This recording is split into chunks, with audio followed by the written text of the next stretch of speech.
Bismillahirrahmanirrahim. Assalamualaikum warahmatullahi wabarakatuh. Eh, kita masih di mata kuliah teknologi sediaan padat atau teknologi sediaan solid untuk sediaan tablet. Nah, bahasan kita kali ini adalah mengenai pengujian mutu fisik sediaan tablet. Eh, tapi sebelum kita masuk ke evaluasi mutu fisik sediaan tablet jadi, kita bahas dulu mengenai evaluasi granul. Jadi, sebelum suatu bahan siap untuk dikempa menjadi tablet, maka dia berbentuk granul dulu.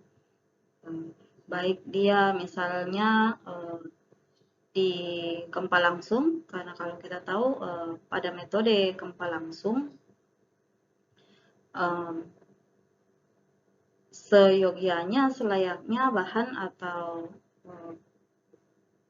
massa adonan yang akan dikempa itu sudah berbentuk granular atau kristalin kubik. Jadi sebelum dikempa, diuji dulu, dievaluasi dulu. Oke, baik. Sebelum kita masuk ke evaluasi, kita lihat dulu apa pengertian dari granul. Jadi granul itu adalah gumpalan-gumpalan dari partikel yang lebih kecil, atau biasa kita lihatnya sebagai serbuk. Jadi gumpalan-gumpalan serbuk umumnya bentuknya tidak merata dan menjadi seperti partikel tunggal yang lebih besar. Granul obat sendiri terdiri dari partikel kecil yang tidak beraturan dalam batas ukuran dari mes 4 sampai mes 10 atau 12. Ini digunakan sebagai suatu bentuk takaran atau dosis terdiri atas partikel serbuk yang telah dikumpulkan untuk membentuk partikel, biasanya ukurannya itu 2 hingga 4 mm.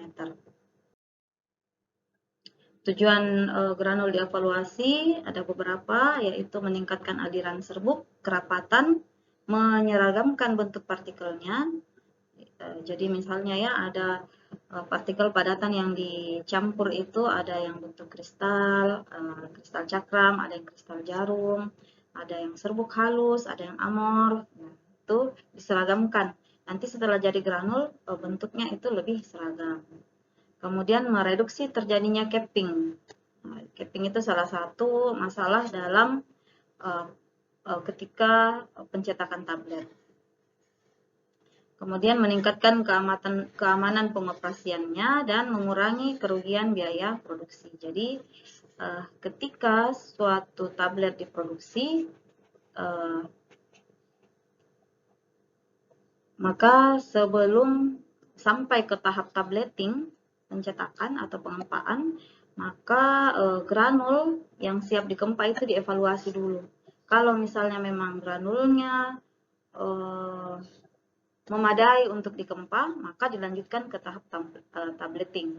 Tapi kalau tidak memadai untuk dikempa, maka diperbaiki dulu kalau bisa diperbaiki. Kalau tidak, maka produksi dihentikan di situ. Jadi tidak sampai menghasilkan produk jadi, bisa diperbaiki dulu mutu fisiknya. Jadi kerugian biaya produksi bisa dikurangi. Ini pengujian kualitas granul. Sebenarnya secara garis besar cuma ada dua, yaitu kadar air dan daya alir. Pengujian daya alir ini yang ada beberapa, yaitu uji sudut diam, uji BJ sebenarnya, uji BJ nyata, uji porositas, dan uji kecepatan alir. Langkah-langkahnya bisa dilihat. Oke. Untuk uji kadar air. Uji kadar air itu adalah pengujian yang dilakukan terhadap granul kering atau basah untuk mengetahui jumlah air yang terkandung dalam granul. Jumlah atau kadar air ini dinyatakan dalam moisture content dan LOD, loss on drying.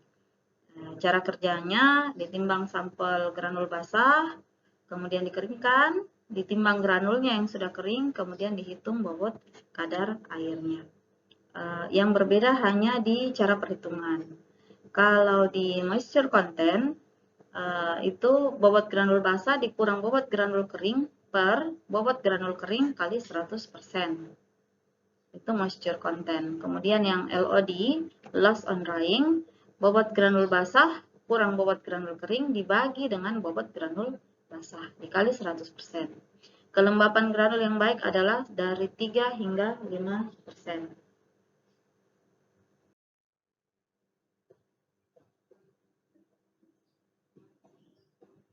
Oke, kemudian uji sudut diam atau angle of repose. Uji sudut diam itu adalah pengujian kualitas granul yang dilakukan untuk mengetahui sifat aliran serbuk.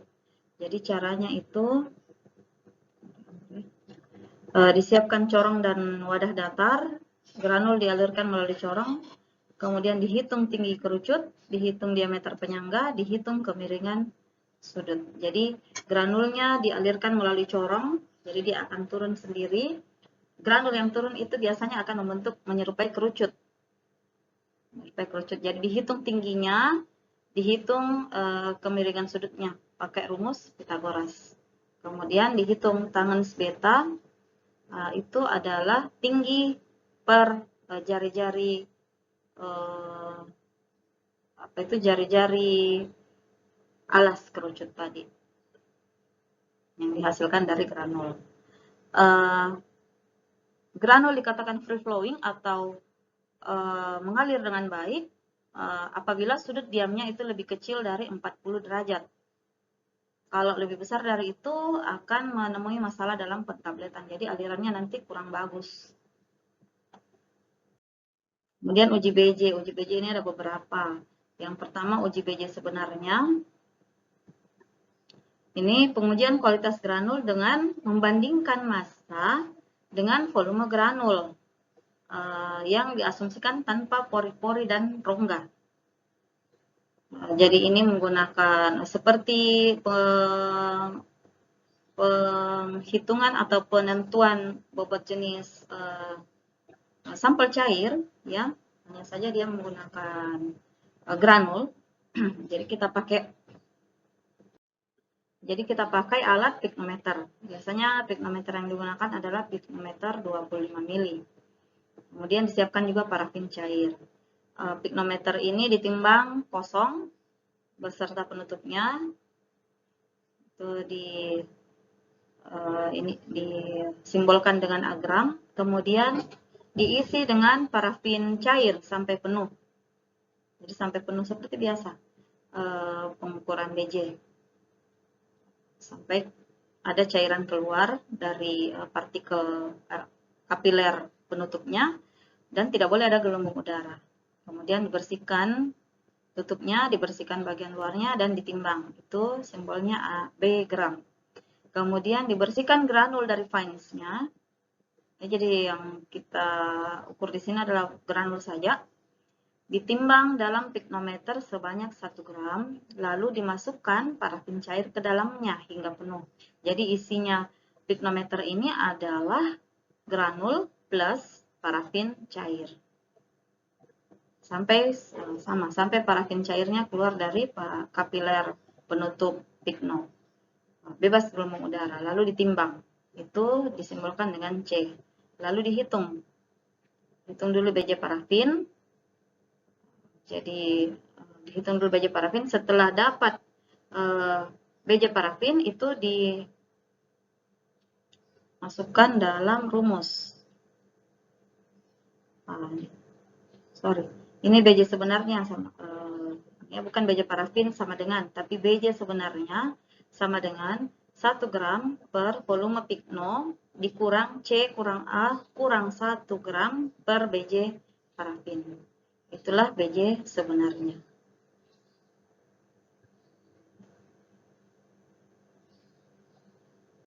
Kemudian uji BJ nyata. Jadi tadi itu penentuan BJ tanpa menghitung rongga dan pori-pori. Nah, kalau di sini pengujian kualitas granul membandingkan massa dengan volume, tapi tetap terdapat pori-pori. Jadi alat yang digunakan di sini adalah gelas ukur sesuai dengan jumlah granul yang akan diukur. Misalnya 50 mili. Kalau granulnya kurang lebih 50 gram, Ya, 25 gram juga bisa. Kemudian timbang granul yang akan diuji, masukkan dalam gelas ukur dan catat volume awal. Jadi dicatat volume awal, kemudian dilakukan pengetukan gelas ukur pada permukaan kayu dengan tinggi 1 inci, interval waktu 2 detik. Jadi gelas ukurnya ini diisi dengan granul. Gelas ukur diisi dengan granul, kemudian diketuk-ketukkan. Misalnya ini permukaannya, diketuk-ketukkan tingginya 1 inci dari interval ketinggiannya. Jadi 1 inci misalnya dari jarak dari permukaan ke gelas ukurnya. Tiap 2 detik diketuk sekali. Tik, tik, 1. Tik, tik, 2. Nah, itu pengetukan kedua, dicatat volumenya. Pengetukannya dilanjutkan. Tiap 2 detik diketuk 1 kali. Tiap 2 detik diketuk 1 kali. Nah, volume dicatat pada pengetukan kedua 4, 6, 8, 10, 12, 14, dan seterusnya sampai volumenya tidak turun lagi. Itu dicatat sebagai volume konstan. Nanti tinggal dibandingkan massa dengan volume.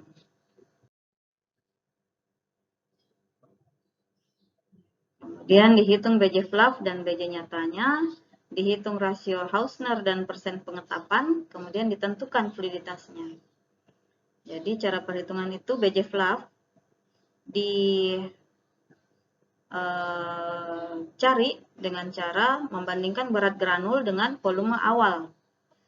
Kemudian dihitung BJ nyata, berat granul dibagi dengan volume akhir. Kemudian atau volume konstan.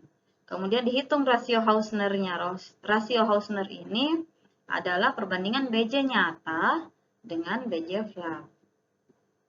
Kemudian ya, persen pengetapan juga dihitung. Ini dengan mengurangkan BJ nyata dikurangi BJ fluff dibagi dengan BJ nyata kali 100%.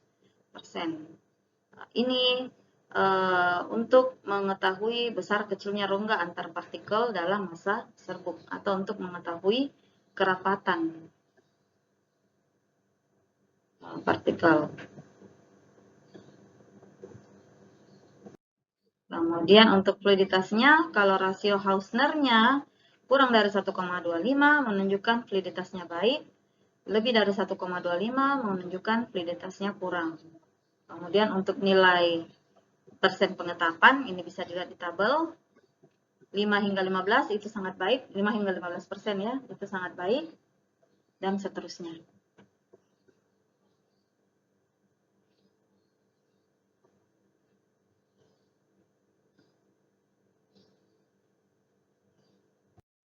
Kemudian pengujian berikutnya adalah uji porositas. Uji porositas ini adalah pengujian kualitas granul untuk mengetahui besar kecilnya ruang antar partikel serbuk.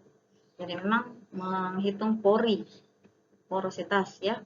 Rumusnya adalah 1 kurang BJ nyata per BJ sebenarnya dikali 100%. Porositas yang baik itu adalah range-nya 2 hingga 10%. Kalau dia rendah, porositasnya ini menunjukkan ketidakmudahan patahnya tablet dan rendahnya keausan. Jadi biasanya kalau granul yang kurang baik itu porositasnya di atas 10%. Banyak sekali ruang antar partikel serbuknya. Nanti hasil tablet yang dihasilkan itu mudah aus, mudah rapuh. Pengujian lain itu uji kecepatan alir. Ini adalah pengujian yang dilakukan terhadap granul untuk mengetahui kecepatan alir dari granul dengan atau tanpa bahan pelicin. Ya, cara kerjanya ini ditimbang granulnya tanpa pelicin. Ini disimbolkan agram.